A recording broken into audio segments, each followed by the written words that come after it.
Igualmente, muy buenos días. Gracias por acompañarnos en esta charla que tenemos programada sobre los aspectos legales para iniciar su negocio en Costa Rica.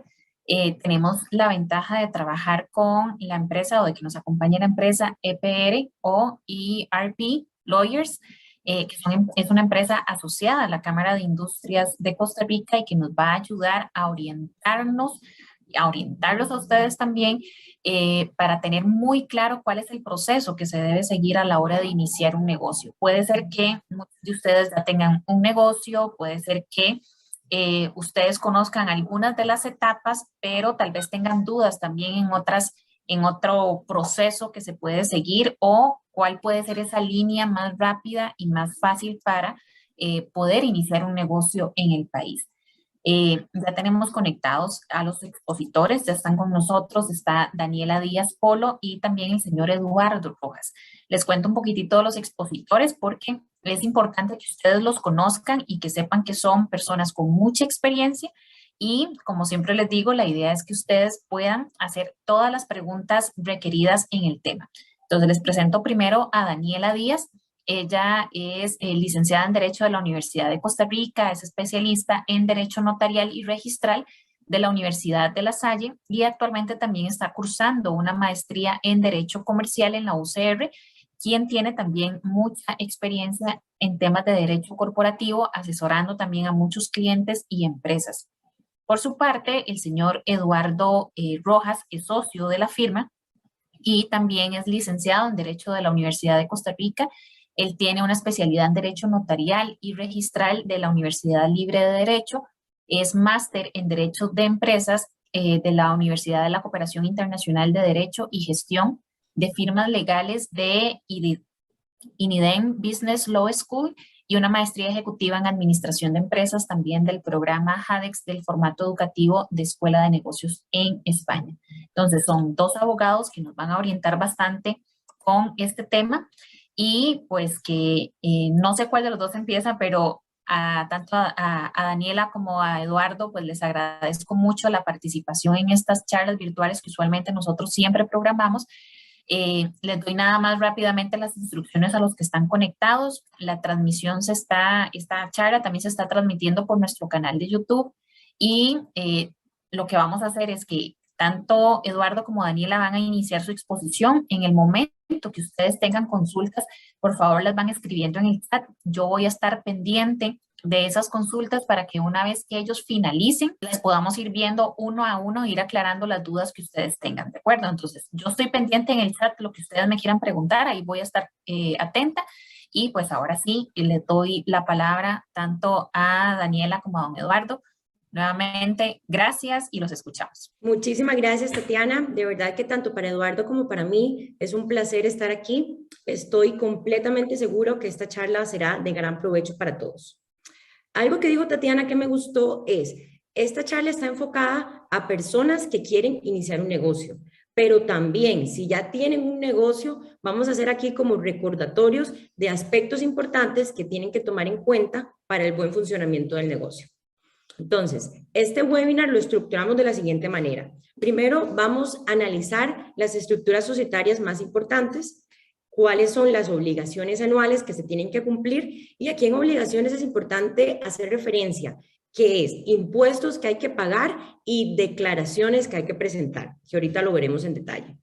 Después de esto vamos a seguir con los permisos necesarios para poder iniciar operaciones y por qué la importancia que tienen estos permisos, para después continuar con aspectos laborales que se tienen que tomar en cuenta, qué tipo de contrato hay que realizar con la modalidad de contrato de trabajo o contrato por servicios profesionales, para terminar con la inscripción de la marca y por qué es tan importante inscribirla.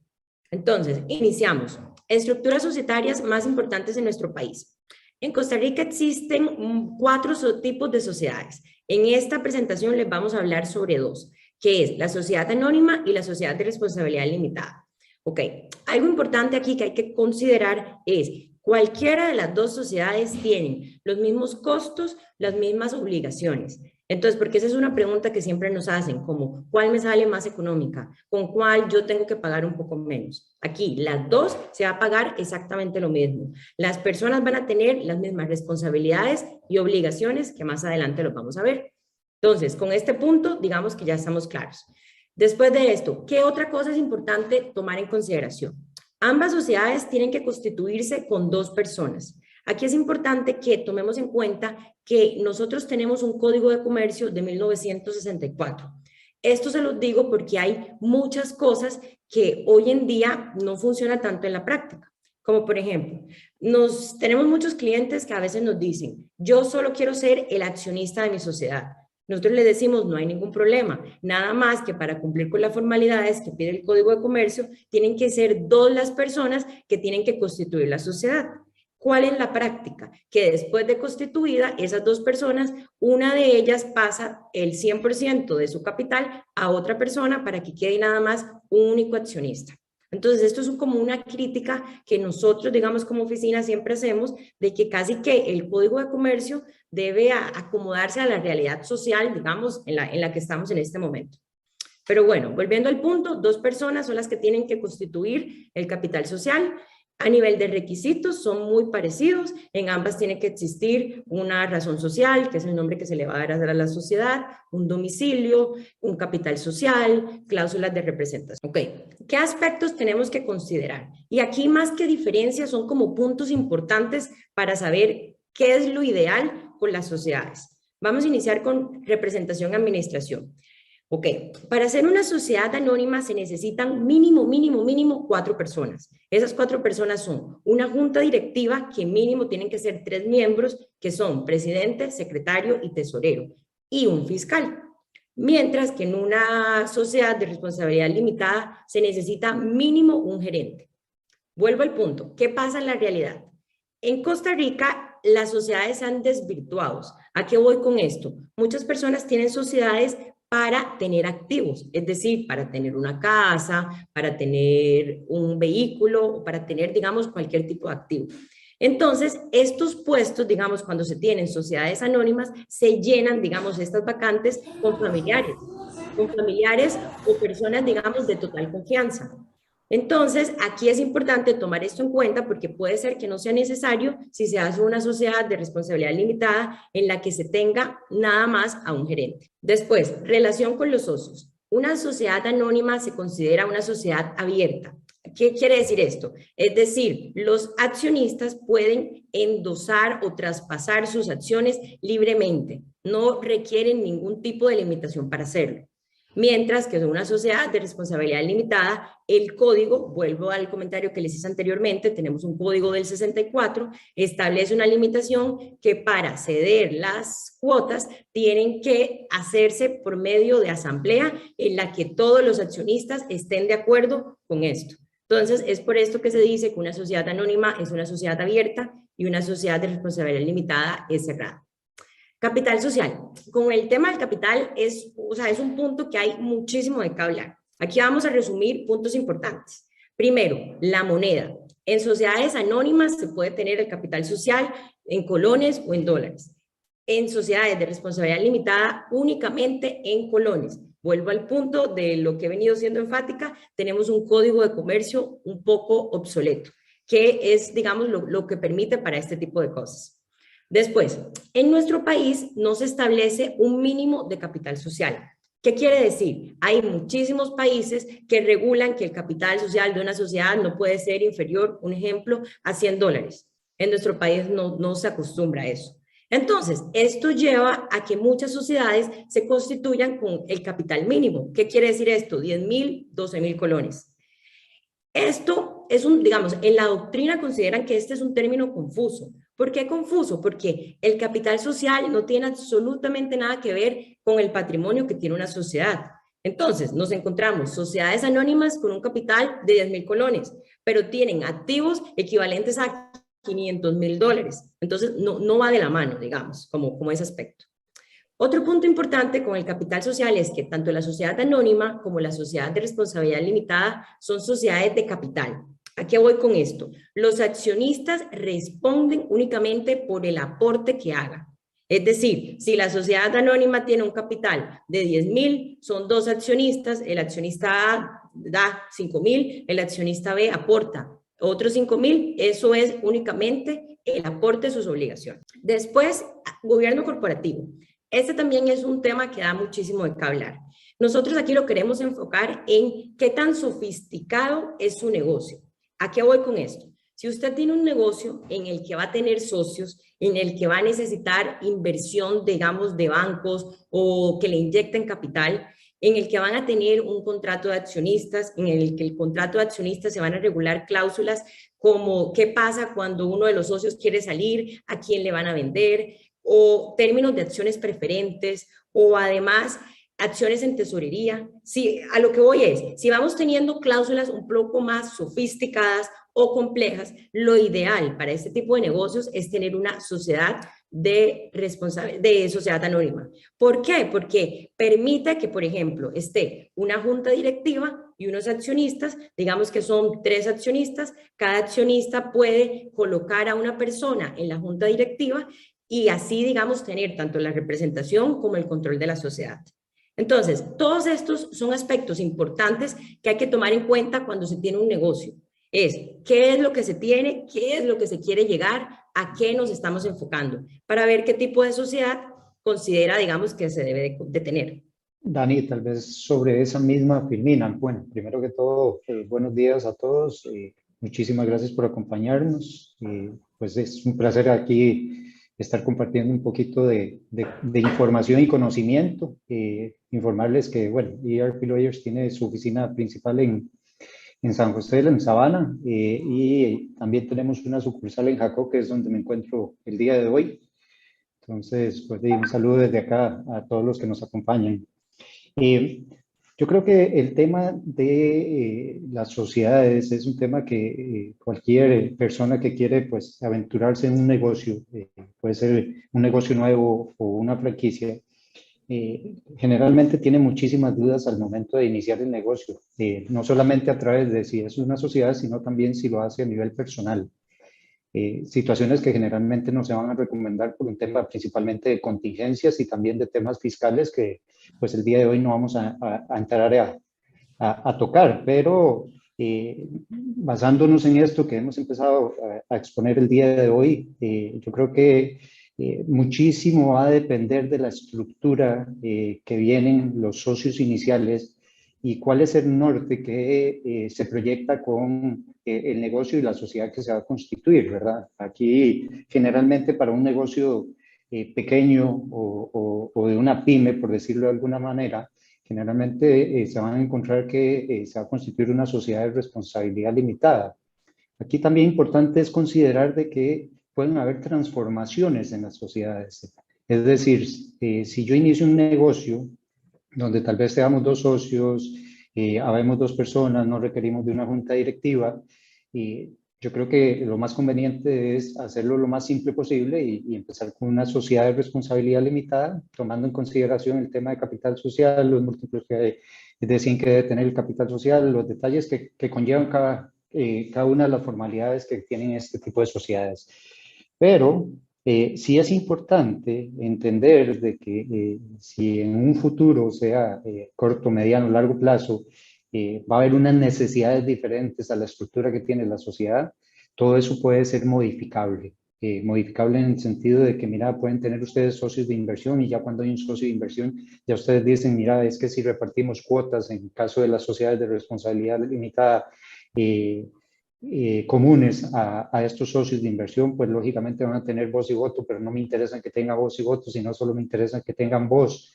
En ese sentido, pues ya uno va pensando que hay unas necesidades diferentes que podrían ir teniendo y en ese caso, lo que va a conllevar es una asesoría en el sentido de convertir esa sociedad de responsabilidad limitada a una sociedad anónima, que es la que se conoce ya como la corporación como tal, donde las sociedades anónimas se van a permitir tener acciones comunes y acciones preferentes. Y en esas acciones preferentes que se crean es cuando se pueden tener socios de inversión o socios capitalistas que lo que permiten es tener los aportes y tener un porcentaje sobre esos aportes que realicen de la sociedad pero que nada más les va a permitir meterse dentro de la sociedad para poder emitir criterios más no votos. Entonces, este es un tema ahí que quería tal vez agregar como para que pudieran entender un poquito más y realmente puntualizar en el sentido de que para efectos de un negocio, al inicio, dependiendo del tipo de negocio, muchas veces lo que se va a recomendar es una sociedad de responsabilidad limitada, pero, y hago hincapié en eso, va a depender muchísimo de esa estructura con la que va a iniciar el negocio, valga la redundancia, desde el principio, ¿verdad? Muchísimas gracias, así es. De verdad que el punto de transformaciones es bastante común en el día a día, digamos nuestro. Ok, ahora vamos a entrar a obligaciones de las sociedades. Este es un tema, como lo dije al principio, que lo tienen que cumplir cualquier sociedad que se esté constituyendo o cualquier, digamos, ya sociedad constituida. Empecemos con el primero, pago de impuesto de personas jurídicas. ¿Qué es importante saber de esto? Primero, este impuesto se tiene que pagar todos los años durante el mes de enero, del 1 al 31 de enero. ¿Qué pasa si no se paga en enero, si no se paga hoy? No tiene nada, se puede pagar, nada más que ya va a empezar a correr intereses. El no pago de este impuesto es importante tomarlo en cuenta por varias cosas. Primero, lo que les dije, empiezan a correr intereses. Segundo, no se puede contratar con el Estado. Tercero, a nivel de registro, la sociedad prácticamente como que se inmoviliza. ¿A qué voy con esto? Que no puedo presentar nada al registro porque si no el registrador me va a decir debe impuesto de personas jurídicas, se cancela la presentación. Y lo más importante, con 3 periodos consecutivos del no pago del impuesto, se puede disolver las sociedades, que es todo un tema. Entonces, es importante estar al día con el impuesto de personas jurídicas. ¿Cómo se calcula este impuesto? Ok, lo primero que es importante es saber si es una sociedad activa o inactiva. Una sociedad es inactiva cuando no tiene una actividad lucrativa inscrita ante el Ministerio de Hacienda. Es activa cuando sí está inscrito bajo una actividad. Ok, ese es lo primero que tenemos que tomar en cuenta. Después de esto, el monto va a tomar diferentes, digamos, como vertientes. Entonces, si es una sociedad inactiva, se tiene que pagar el 15% del salario base. Recordemos que el salario base lo establece el Poder Judicial todos los años. Para este año es 460,200. Cuando es una sociedad activa, ahí va a tomar en cuenta de acuerdo a las utilidades reportadas al año anterior. Entonces tiene como diferentes escalones.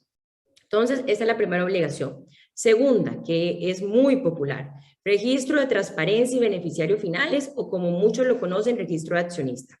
Ok, esta es una obligación que nació el 1 de septiembre del 2019.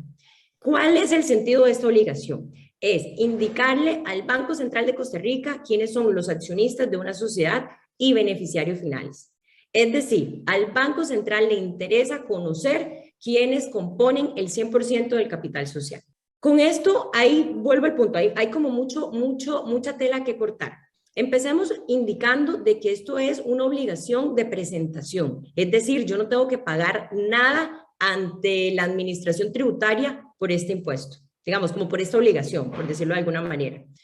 ¿Cuándo se presenta esto? Esto se presenta de manera anual durante los meses de abril de cada año. Ahora, a partir del 1 de abril, nuevamente hay que presentar esta declaración. Se presenta una declaración extraordinaria cuando se hagan movimientos que afecten el capital social. No es cualquier tipo digamos, de porcentaje de capital social, sino es cuando iguale o supere el 15% del capital social de la compañía. En el caso de sociedades que se constituyen, digamos, por ejemplo, que yo constituya una sociedad ahora, tengo 20 días después de la constitución para poder presentar la declaración. Entonces, básicamente es en esos 3 escenarios. La no presentación de la declaración de beneficiarios finales trae multa desde los $1,000 hasta los $80,000. Entonces, sí es bastante importante presentar esto a tiempo. Después tenemos el pago de timbre de educación y cultura. Este sí es un pago que hay que hacer al Ministerio de Hacienda. Este pago va a tomar relevancia con el capital social de la sociedad, que como mencionamos ahorita, como en Costa Rica no hay un mínimo para capital social, normalmente los capitales sociales son bajos. Entonces, lo que se paga de este impuesto es digamos, alrededor de entre 9,000 y 20,000 colones, cuando el capital social, como les digo, es el estándar. Después tenemos declaración patrimonial de sociedades inactivas. Este es un tema nuevo, este es que todavía no está empezando a regir, empezaría a partir de junio. Entonces, como les mencioné ahorita, una sociedad inactiva es aquella que no tiene actividad lucrativa inscrita ante Hacienda. Entonces, ¿qué es lo que quiere a la administración tributaria? El Ministerio de Hacienda quiere que se llene un formulario, que es el formulario D101, pero se le dice que va a ser simplificado, en el que se complete la información de, ok, yo tengo una sociedad, esa sociedad no tiene ninguna actividad inscrita ante Hacienda, pero sí tiene bienes, yo ahí tengo mi cargo. Entonces, yo necesito indicarle al banco, al Ministerio de Hacienda, perdón, que ahí yo tengo mi cargo. ¿Qué es importante en este punto? Aquí yo no tengo que pagar absolutamente nada, pero yo tengo que tener el respaldo legal de cómo yo adquirí ese carro. Si ese carro fue una donación de mis papás, tengo que tener la escritura en la que me donaron ese carro. Si ese carro yo me lo compré con todos los ahorros que he tenido a lo largo de mi vida, ok, perfecto. Entonces, como yo tengo una sociedad, tiene que constar un acta en la que yo, Daniela, como socia, diga que hice un aporte de capital a la sociedad. Si, por ejemplo, yo tuve que pedir un préstamo para poder tener este carro, igual tiene que constar un acta en el que la sociedad autorizó por el artículo 32 ter para poder tener este carro y poder suscribir el préstamo. Entonces, ¿a qué voy con esto? Como lo mencioné, no se necesita pagar nada. Es nada más llenar una declaración y contar con el respaldo. Después, declaración de valor de bienes inmuebles y pago de impuestos. Esto lo estamos enfocando en las sociedades que tienen bienes. Si yo tengo, ahora hablemos de una casa. Yo tengo una casa en una sociedad. En esa sociedad yo tengo que, durante 5 años, perdón, vamos para tal vez no enredarlos. Yo tengo que reportarle a la municipalidad el valor que tiene esa casa. Lo voy a reportar al momento de la adquisición o durante cada 5 años. Y tengo que hacer ese pago. Ese pago se realiza de manera anual. De acuerdo a la municipalidad, puede ser trimestral, semestral o anual. Y otra obligación muy importante es agente residente. Esto aplica únicamente cuando en la junta de directivas o los gerentes no viven en el país. Entonces, al no vivir, en nuestro Código de Comercio establece que existe la figura del agente. El agente, el requisito número 1, tiene que ser un abogado con oficina abierta al público. ¿Cuál es la función de este abogado? Recibir notificaciones judiciales y administrativas de la sociedad. Básicamente, o sea, el abogado no tiene absoluta representación. Es únicamente para recibir notificaciones que a la sociedad le vayan a dar.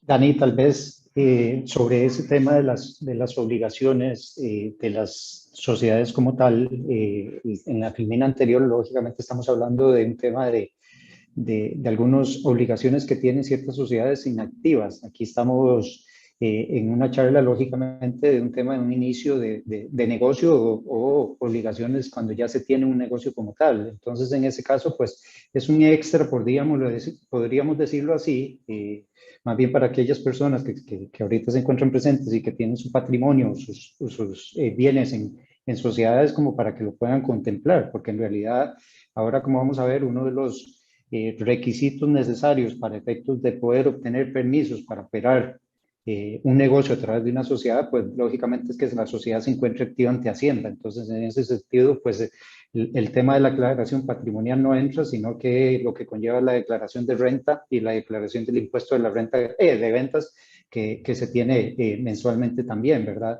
Entonces, por ahí hacer esa excepción también, y lo mismo que pasa con la declaración de valor de bienes inmuebles, que estamos, pues pusiste el ejemplo de propiedades casas, pero en este caso también está el tema de edificios en caso que el negocio tenga sus propios activos, situación que generalmente no pasa, ¿verdad? Generalmente cuando se inicia o hay un negocio, generalmente se trata de dividir o separar un poco los activos de la empresa de la operación, y por ello es que generalmente en una misma un mismo negocio se van a encontrar diferentes sociedades también para efectos de la estructura que se pretende hacer para varios efectos en temas de contingencias, y como le dije inicialmente, también hay aspectos que se toman mucho en consideración como aspectos fiscales principalmente a la hora de estructurar un negocio que ya va encaminado también. Muchísimas gracias, de verdad que así es. Y también otras obligaciones importantes son aquellas que se establecen en el pacto social, digamos que son los estatutos, que es más o menos como las reglas que va a tener la sociedad. Algunos, digamos, ejemplos claros de esto es que se establece que se tiene que celebrar una asamblea anual toda sociedad la tiene que celebrar, tienen que distribuir dividendos. Estamos claros que para poder distribuir dividendos tienen que existir utilidades. La ley también habla de que toda sociedad tiene que tener un 5% del capital social como reserva. Entonces, todas esas cosas son como importantes saberlas, que como los hemos, digamos, enfocados en este webinar, no es necesariamente una obligación de pagar, es también una obligación de yo presentar, una obligación de tener los libros tanto legales como contables al día. Entonces son aspectos importantes que, como menciona Eduardo, esto influye cuando se inicia un negocio, influye en el día a día, digamos, de una empresa, pero también, como lo mencioné al principio, en aquellas sociedades en las que solo se tienen activos. Como lo dije, o sea, hay mucha sociedad en el país que se tiene un carro, se tiene un vehículo. Entonces, es importante tomarlo en cuenta para tener como una noción de todo lo que la ley pide que se esté haciendo. No, y no solamente eso, Dani, también está el tema del tipo de negocio, ¿verdad? Hablabas de los estatutos, ¿verdad?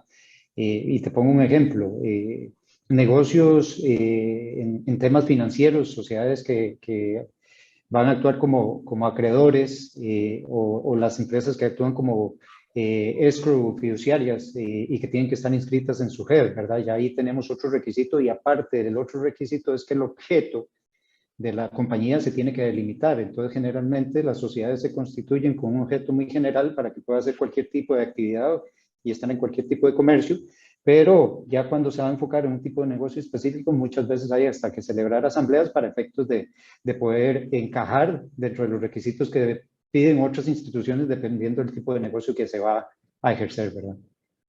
Así es, tal cual. Bueno, y para concluir este tema, ahora las causas de las disoluciones de la sociedad.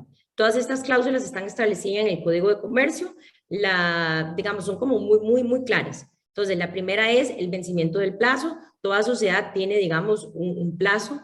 Normalmente se estipula 100 años, 200 años, pero no hay tema. En Costa Rica no se puede colocar perpetua, como por ejemplo puede ser en Panamá. Entonces, hay que indicarla. Imposibilidad de realizar el objeto que se persigue, lo acaba de mencionar Eduardo. Muchas sociedades se coloca, por ejemplo, algo en particular y si eso ya dejó de existir, pues es una causal de disolución. Pérdida definitiva del 50% del capital social. La razón de esto es más que todo por lo que mencioné al principio, porque al final de cuentas el capital social son los aportes de cada socio. Si se pierde el 50%, pues se está como desvirtuando la figura de la sociedad. Por acuerdo de socios, porque simplemente los socios dicen, esto no nos sirve, no vamos más, queremos disolverla. Y por una muy común, que fue la que mencioné ahorita, por el no pago de 3 periodos consecutivos del impuesto de personas jurídicas. Esto es un tema bastante importante, sobre todo cuando las sociedades tienen bienes. Entonces, es importante como tomarlo en cuenta. Y no necesariamente solo si tienen bienes. Lógicamente, el tema de bienes, pues sí, llega a complicar muchísimo porque no se puede tratar de pagar posterior y volver a su estado natural a la sociedad. Es decir, ahorita lo que hay es un proyecto de ley para tratar de volver a la vida y dar una oportunidad de pagar esos impuestos a todas aquellas sociedades que están atrasadas, mas no está vigente. Entonces, hoy día, lo que procede cuando pasa esto es que si las sociedades tienen bienes, habría que hacer una liquidación y generalmente esa liquidación pues debe acudir a un notario público, nombrar un liquidador y posteriormente ya sea que se autorice a vender o se autorice traspasar a una nueva sociedad o a los mismos socios dependiendo de los acuerdos que se tomen. Entonces sí es un tema bastante, diría yo, complicado a tomar en consideración y muchísimas veces pues en este tipo de obligaciones que tienen las sociedades pues mucha gente por diferentes razones, pues no le toman la importancia que realmente amerita, ¿verdad? Ahora vamos a entrar a un nuevo tema que son los permisos necesarios para iniciar un negocio aquí en Costa Rica. Yo creo que aquí estamos enumerando, por decirlo de alguna manera, o indicando prácticamente 6 tipos de permisos. Lógicamente, esto no está inscrito en piedra. De nuevo, cada negocio va a tener sus diferentes requisitos dependiendo del tipo de negocio que sea. Puede que algunos negocios vayan a requerir unos u otros permisos.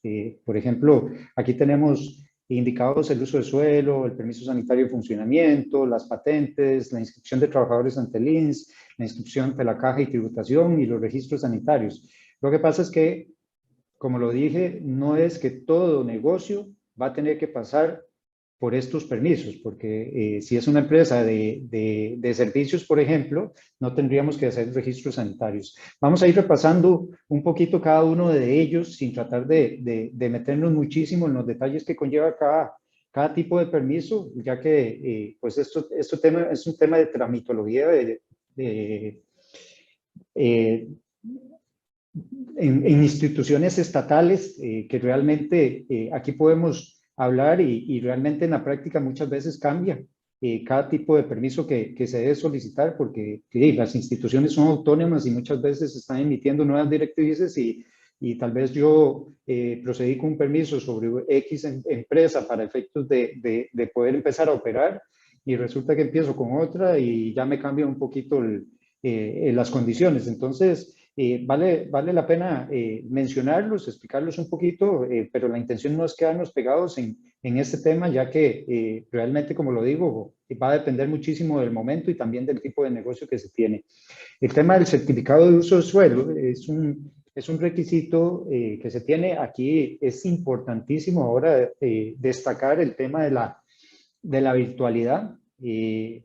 Porque el certificado de uso de suelo es un requisito cuando un negocio va a operar a través de una locación y un sitio físico. En el caso, por ejemplo, de una empresa de servicios, y me pongo el ejemplo de nosotros, de ERP Lawyers, que tenemos oficinas físicas, nosotros tuvimos que solicitar el uso de suelo tanto para las oficinas de San José como para la oficina de acá de Jacó, y lógicamente tuvo que hacerse por separado, no importando que se tratara de la misma sociedad. Esto por cuanto el uso de suelo corresponde a la municipalidad donde se encuentra el bien, donde se va a encontrar la oficina donde se va a operar el negocio. Entonces, en ese sentido, cada una de las municipalidades, de las 81 municipalidades que tenemos en el país, pues pueden tener requisitos diferentes a la hora de solicitar este tipo de certificado. Eso sí, es importante también indicar que el uso de suelo generalmente, si es un tema donde se va a alquilar, generalmente lo va a tener el arrendante, el dueño, el propietario del edificio, ya listo, porque sí, se trata de una zona generalmente comercial que tiene que, lógicamente, también permitirlo un plan regulador. Importante indicar de que no todas las municipalidades cuentan con planes reguladores. Hay áreas en Costa Rica donde no hay un plan regulador que tiene la respectiva municipalidad y por ende generalmente las actividades no están limitadas dependiendo del área donde se encuentra el bien. Luego tenemos el tema del permiso de funcionamiento, que es el que se tramita a través del Ministerio de Salud. Es también el área rectora competente la que está a cargo del mismo. Ahí tenemos un poquito, por lo menos los requisitos que hay que presentar como mínimos. Lo digo como mínimos por lo que dije anteriormente, dependiendo del área también y dependiendo del tipo de negocio, puede que vayan a haber otros requisitos que vayan pidiendo en el interín del proceso de la tramitología de dicho permiso, ¿verdad? Habla del tipo de riesgo, digamos, de la actividad que se vaya a ejercer y a través de eso es que se establecen ciertos rubros que se deben de pegar, que como lo establece aquí la FIMINA, que dependiendo de esa clasificación de riesgo que realice la misma institución, lo van a clasificar en alto, moderado o bajo y de esa forma también se va a establecer el canon a pagar para la obtención de dicho permiso de funcionamiento. Lógicamente, todos estos tipos de permisos, el de funcionamiento, el de las patentes, como vamos a ver ahora también, van a tener también ciertos rubros que estarse cancelando, principalmente el de la patente, y también tienen vencimiento. No es que yo solicito el permiso de funcionamiento y dicho permiso de funcionamiento es vitalicio. Ahí hay que tomar en consideración y eso hay que estarlo revisando cada vez que se tramita y se obtiene dicho permiso para que no se vayan a pasar esos plazos también, ¿verdad? Que es importantísimo. Porque de lo contrario, si no, uno está sujeto a una multa. También tenemos el tema de los riesgos de trabajo que se hace ante el INS. Es una póliza que va relacionada también, bueno, la relaciona uno porque a nivel de colaboradores hay dos tipos de inscripciones que hay que hacerse, que es la Caja Costarricense del Seguro Social, que es el Seguro Social como tal, y este de riesgos de trabajo ante el INS. Muchas veces, muchas empresas, muchos clientes nuestros también nos hemos topado con sorpresas de que pues tienen todo en regla con la caja y al momento de alguna situación que se presenta que esto realmente la póliza de riesgos de trabajo va relacionada a accidentes de trabajo, cuando suceden algo, pues dicen, ay, mira, es que no la llevaba al día o no había declarado este trabajador. Y es una práctica muy común realmente. O sea, muchas veces las empresas se enfocan mucho en el tema del seguro social ante la caja y dejan un poco de lado el tema de las pólizas de riesgo de trabajo. Entonces, es un tema a tener en consideración. Son trámites que del INS, por ejemplo, son trámites que se pueden realizar a través de un agente. Hay Es conocido que hay miles de compañías o miles de empresas también de que son aseguradoras, entonces en ese sentido es un trámite bastante fácil y que generalmente a través de un agente pues se puede tramitar sin ningún inconveniente y posteriormente al trabajar uno con una compañía de estas pues les están mandando los recordatorios de los pagos que se deben de hacer a nivel anual. Generalmente esos tipos de pólizas se pueden pagar de manera anual, mensual, trimestral o semestral, y dependiendo de la forma en que se haga el pago, pues tiene ahí una variación, digamos, porcentual del monto que hay que pagar. El precio del seguro ya es un poquito más un tema de poder establecer y sacar conclusiones de cuáles son mis obligaciones como empresario, pero el tema del seguro y esta póliza principalmente de riesgos es un monto que si lo comparamos con el seguro social es un monto que es relativamente bajo. No hay o sea, hay diferentes factores como el monto asegurado, la cantidad de trabajadores, más la tarifa que establece y esa es la prima que al final emite el INS que debe pagar cada empresa. No hay un porcentaje que uno pudiéramos hablar como es el tema del seguro social, que está establecido porcentajes para el patrono y para el trabajador, que veremos ahorita, pero generalmente el monto, si yo tuviera que hablar de un porcentaje, generalmente hablamos de un 2%, un 2 a 3%, por decirlo de alguna manera. Y luego viene el tema que sí es un poquito más meticuloso, por decirlo de alguna manera, que es el de las patentes. Para efectos de las patentes, pues sí es necesario ya contar con el permiso de funcionamiento. Ya hay que estar registrado ante la Caja del Seguro Social, es decir, ya se ha tenido que cumplir con otra serie de requisitos o permisos de los cuales ya hemos conversado y seguiremos conversando ahorita. Pero sí es digámoslo así, el trámite que puede tardar un poquito más. Muchas veces tenemos clientes que van a iniciar un negocio o que ya iniciaron un negocio, pero que tal vez no lo hacían a través de una oficina física y van a solicitar la patente y nos dicen, mira, nosotros queremos ya, o sea, ya tenemos todo montado, ya queremos iniciar, ya firmamos el contrato de arrendamiento, mira, podemos iniciar el negocio sin que la patente haya sido otorgada, con solo presentar los trámites. La respuesta tiene que ser no, legalmente hablando. Lo que pasa es que a veces en las prácticas la gente se la juega, ¿verdad? Más sin embargo, están sujetos a que venga la municipalidad y pues le sellen el local comercial o la propiedad y a partir de ahí pues hasta que pueden estar sujetos a unas multas que hay que tomar en consideración. También los plazos es importante indicarlos y en esto no hay como una cantidad de días establecidas para efectos de otorgar las patentes. De nuevo, son 81 municipalidades, son 81 instituciones que tienen reglas diferentes y generalmente para temas de patentes, pues nosotros siempre tratamos de decirle a nuestros clientes que tome un plazo más o menos de unos 30 días para efectos de que no vaya a toparse con ninguna sorpresa. Hay municipalidades muy efectivas, hay que decirlo, pero de igual forma de todo puede pasar y en esto pues nosotros estamos atados de manos para efectos de poder ayudar muchas veces, metiendo presión, pero más allá de eso pues tenemos una dependencia total de la institución.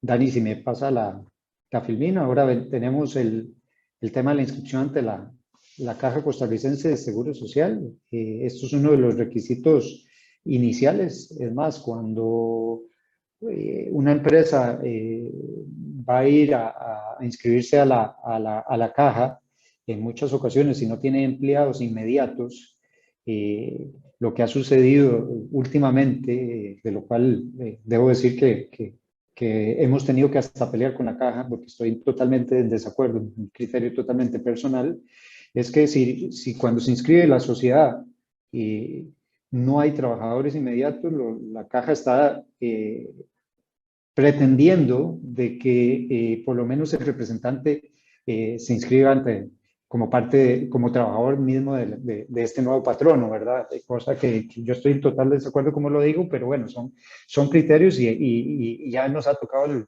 los casos de que hemos tenido que pelear esa situación. Más allá de eso, pues este tipo de requisitos de inscripción se pueden ir completando también a nivel digital.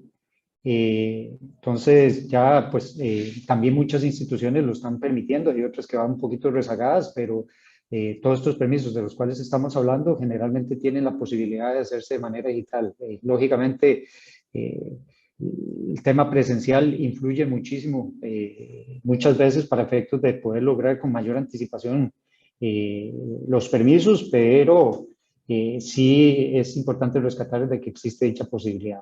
Y después viene el tema de la inscripción ante tributación. En este caso, pues sí es importante tomar en consideración el tipo de actividad y el tipo de régimen sobre el cual va a operarse.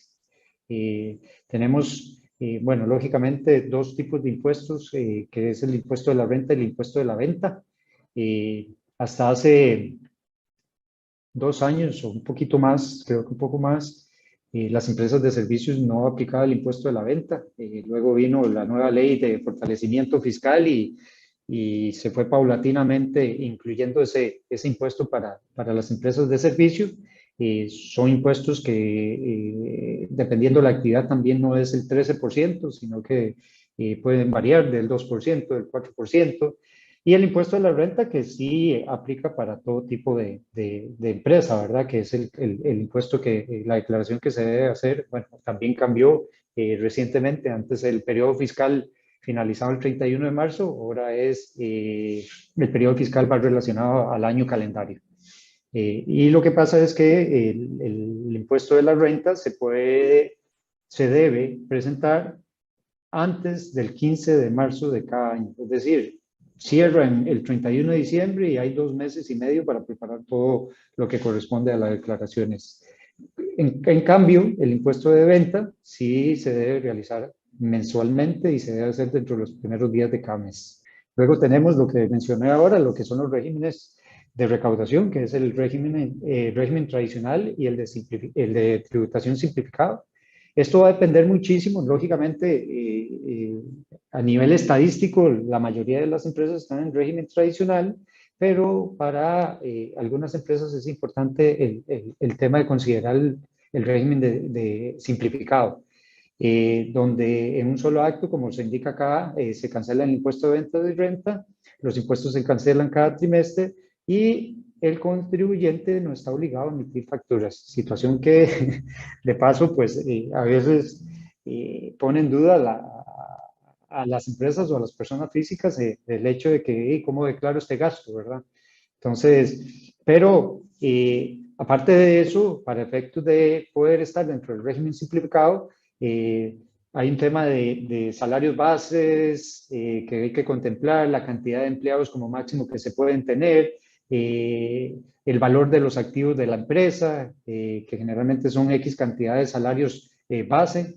Entonces son situaciones que se analizan al inicio y posteriormente, si hay una empresa que está dentro del régimen simplificado y posteriormente ya no cumple con los requisitos para estar dentro de ese régimen, se traslada al régimen tradicional, que en ese caso pues no hay ningún inconveniente, es solo un tema de evolución que ha tenido la empresa. Buenísimo, muchas gracias Eduardo. Ahora continuamos con aspectos laborales. Vamos a ir un poquitito más rápido para efectos del tiempo y que nos puedan hacer las consultas que tengan. Ok, con aspectos laborales es importante tomar en cuenta qué tipo de relación tengo yo con el trabajador. Vamos a partir del hecho de que para que exista un contrato de trabajo tienen que existir 3 aspectos importantes, que es horario, subordinación y salario. Si esos 3 aspectos existen, yo estoy en una relación o, digamos, trabajador-empleador. Entonces, por ende, sí tocaría un contrato de trabajo.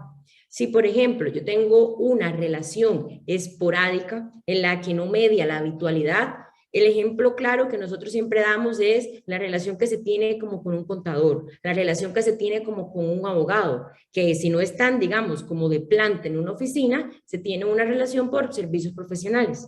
Entonces, esa es la principal diferencia con la que queremos empezar.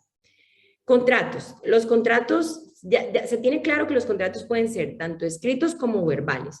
En un contrato, nosotros siempre recomendamos ojalá tener todo respaldo, entonces siempre vamos a recomendar contratos escritos.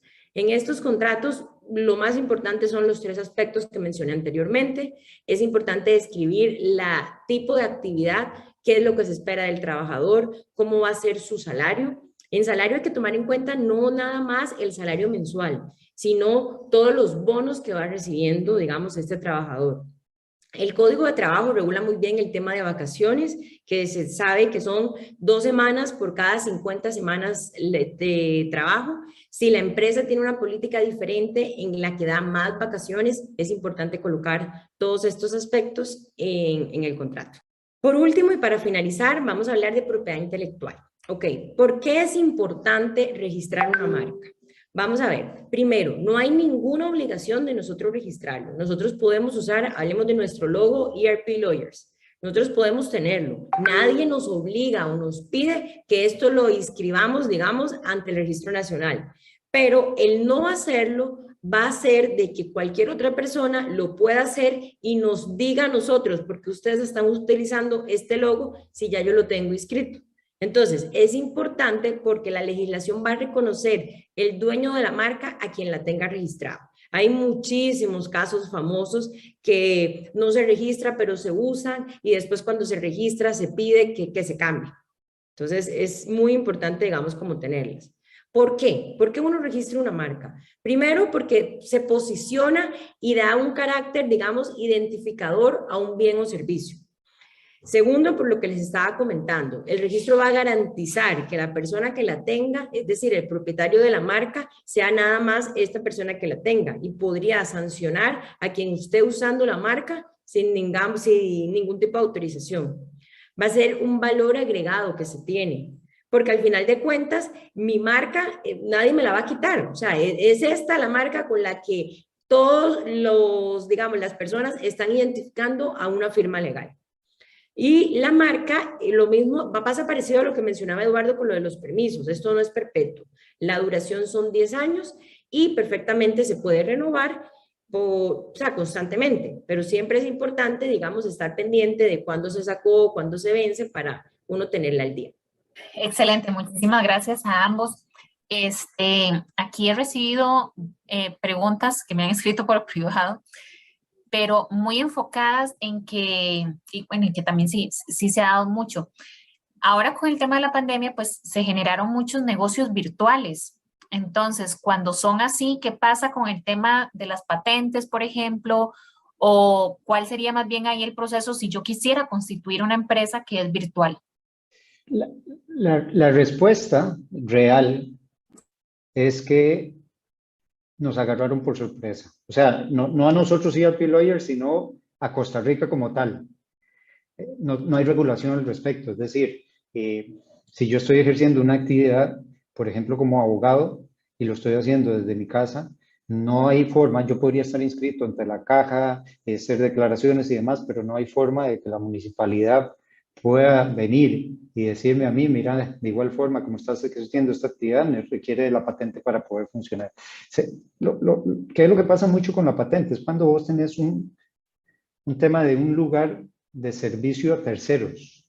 Entonces, en ese sentido, pues lógicamente sí, de alguna manera, hasta lo pueden informar, digámoslo así, a las municipalidades respectivas, pero para ejercer actividades donde realmente usted no esté recibiendo personas ni demás, yo les diría, no es necesario, digamos, el tema del trámite de la patente municipal. Bueno, aquí estaba viendo las otras preguntas. De hecho, Eric está repreguntando sobre si se podría optar por una patente móvil? Por lo menos de que conozca un caso al día de hoy, no lo hay. Hay un tema de patentes en tema de movilidad y en esto, pues, aquellas compañías que se dedican a la distribución. Hay un tema de patentes dependiendo de las zonas de donde hacen la distribución, que deben pagar un canon ante la municipalidad respectiva. Eso sí existe, pero para efectos del tema de la virtualidad como tal, no hay un caso y no tengo por lo menos ahora conocimiento de que alguna municipalidad lo está aplicando. Ok. Otra de las consultas que vienen es, ¿qué pasaría con los trámites de la patente con los regímenes especiales? Los trámites se mantienen, o sea, son también parte de requisitos de los mismos regímenes. Lo que pasa es que en algunos regímenes, si llámele zonas francas, por ejemplo, el tema de las exenciones o de los beneficios que se obtienen por estar dentro de ese régimen, muchas veces el tema de la patente es un rubro que, digamos, está ahorrando la empresa como tal, pero más allá de eso es un requisito normal por el cual toda persona debe optar. Don José nos pregunta, ¿una SRL puede estar conformada por un nacional costarricense y un extranjero? La respuesta es sí, es más, cualquier sociedad puede estar constituida por extranjeros nada más, por nacionales y extranjeros, combinación, o solo nacionales. Pero no hay una limitante en ese sentido. Ahí está el tema de la gente, perdón, Dani, ahí está el tema de la gente residente que comentaba Dani en algún momento como parte de las obligaciones, que es que cuando las sociedades tienen personeros extranjeros que no son residentes y no tienen domicilio en Costa Rica, es la necesidad de nombrar un agente residente que debe ser abogado y con oficina abierta dentro del territorio costarricense. Exactamente, inclusive también sociedades pueden, digamos, el representante de la sociedad puede comparecer ante notario público como accionista para ser, digamos, el socio principal de la sociedad. Entonces no hay tema en que sean personas físicas o personas jurídicas, nacionales o extranjeros. Por aquí Carlos nos dice, en el caso de emprendedores que son autoempleados, ¿cómo aplica la caja y la póliza de riesgo de trabajo? Hay que entender el tema también de trabajador directo y trabajador independiente. Eso es importantísimo que se entienda, ¿verdad? El hecho de estar ejerciendo una actividad a través de una sociedad no implica que yo me convierta en trabajador de la sociedad.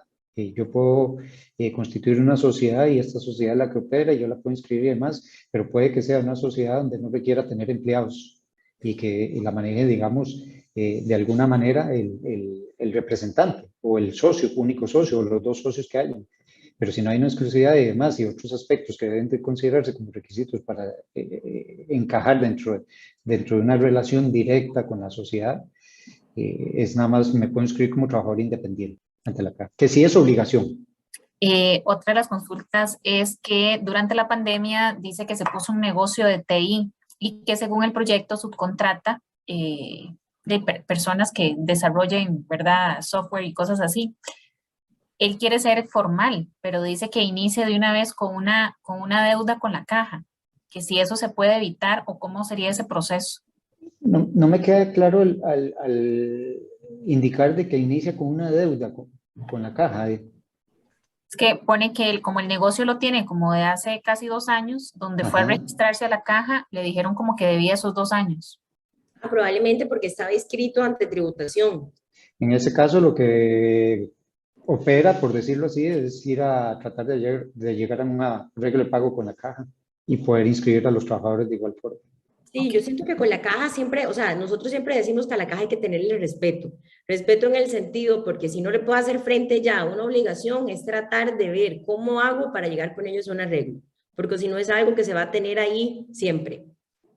En los casos de que una persona sea empleado y tiene un negocio a título personal, ¿existen desventajas relacionadas al impuesto sobre la renta? No, mi respuesta sería no. Voy a desmenuzarlo un poco.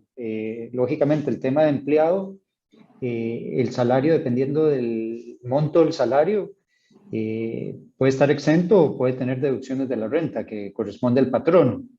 Y si se tiene negocio paralelamente a título personal, el tema del impuesto de la renta aplica según lo facturado y los gastos que tenga. Es decir, a diferencia de una empresa a título personal, tener un negocio es que los montos y los porcentajes del impuesto de la renta son diferentes a lo que es establecido para las sociedades.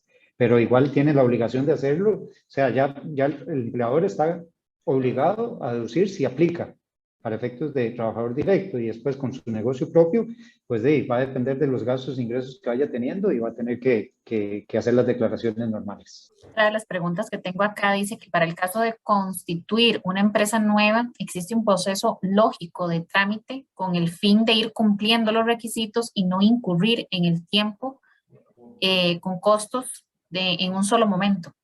Digamos, constituir una sociedad en Costa Rica es bastante sencillo. Digamos, nosotros lo que siempre le damos al cliente es como la información que necesitamos que nos proporcione. El registro, digamos, indica que todo esto se tiene que presentar por medio de una plataforma que se llama Trámite Ya.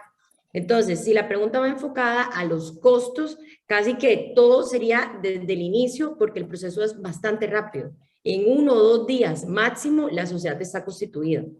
Y más allá de eso, que creo que también interpretar que va un poco más allá de los permisos también, pues lógicamente va a haber ciertos pasos o prerequisitos que son necesarios para otros requisitos.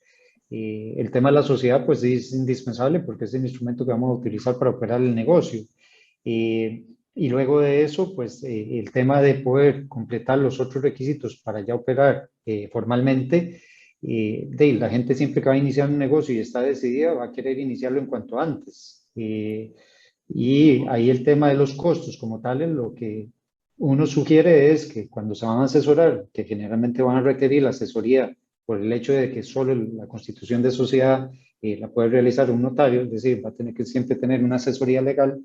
En ese caso, generalmente, y entre eso nos incluimos nosotros, es un tema de negociación en temas de por lo menos de honorarios. Los costos en sí, gastos, va a depender de las instituciones y pues va a haber que pagarlos en el momento en que, por ejemplo, haya que retirar la patente, no se la entregan si uno no cancela el impuesto que se establece, ¿verdad? Pero más o menos si esa era la dirección de la consulta, sería lo que uno aconseja y tratar de ponerse de acuerdo con sus asesores legales también en el tema de honorarios. De hecho, hay una consulta directamente relacionada en eso, que si el día de mañana yo quiero iniciar una empresa formal, ¿tendrían un costo aproximado de todas las inversiones que tendría que hacer? Sí, la respuesta es sí, se hace la cotización dependiendo del tipo de negocio y todo lo que conlleva ese negocio. Pero también, como dice Eduardo, también yo aquí lo que diría es, no le teman a eso, porque al final de cuentas nosotros siempre le decimos a un cliente, puede ser, digamos, o sea, si lo vende un solo, son muchos gastos, pero al final le estamos garantizando de que una vez constituido, usted esté, digamos, operando sin ningún tipo de problemas. Y como mencionó Eduardo, al final de cuentas va a depender de qué tipo de negocio y ahí lo vamos hablando y no todo se tiene que pagar de una vez, entonces es cuestión de conversarlo.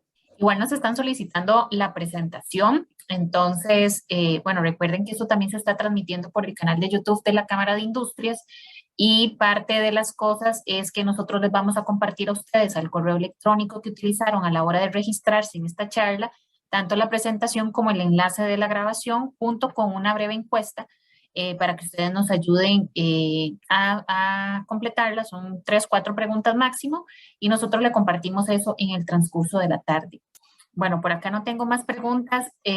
Don Andrés Coto me está levantando la mano. Vamos a aprovechar de que somos pocos y le voy a dar la palabra para que nos pueda hacer la pregunta.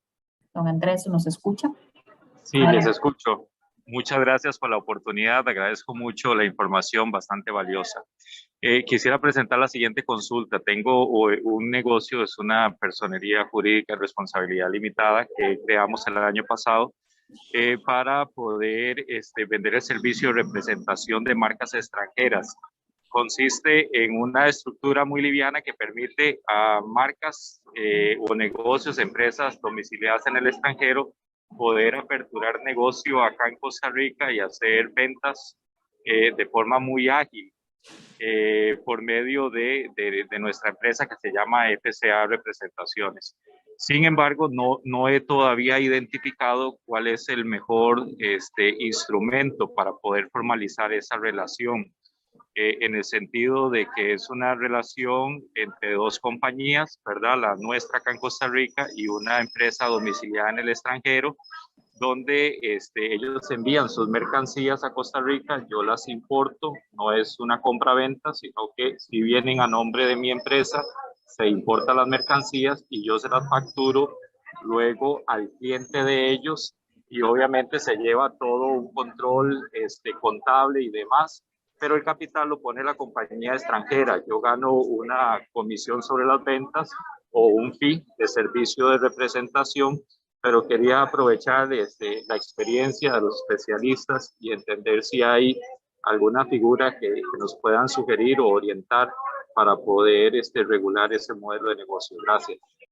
Aquí hay varios temas. Lógicamente nos podríamos extender, Andrés, y en este caso pues voy a tratar de ser breve para que pues todos escuchen una respuesta general, pero con todo gusto ahí está la información de contacto y podríamos hablar un poquito más en detalle. El tema de que lo esté haciendo a través de una sociedad de responsabilidad limitada, pues no influye en lo absoluto cuál estructura esté teniendo societaria. Aquí el tema, y de lo que le puedo entender, el que debería estar más preocupado es la compañía extranjera para efectos de cuando me envía las mercancías. A mi criterio debería existir un contrato de representación y distribución, que en este caso, en ese caso, pues sí, es lo que regula la relación entre ustedes. Es decir, y si ahí hubiera un incumplimiento de una u otra parte, pues sí, habría que ver también si existe una cláusula de arbitraje, y cuál es la ley aplicable, si la costarricense o la del país donde está esta compañía que ustedes representan. En fin, son muchos detalles que hay que considerar, pero más allá del tema de estructura societaria, me parece que con lo que usted expone de tener la sociedad de responsabilidad limitada y ejercer la actividad a través de esta sociedad, totalmente válido. Excelente. Bueno, creo que con esto cerramos las consultas porque ya no tengo nada más en el chat. Les reitero nuevamente, me están escribiendo otra vez por la presentación.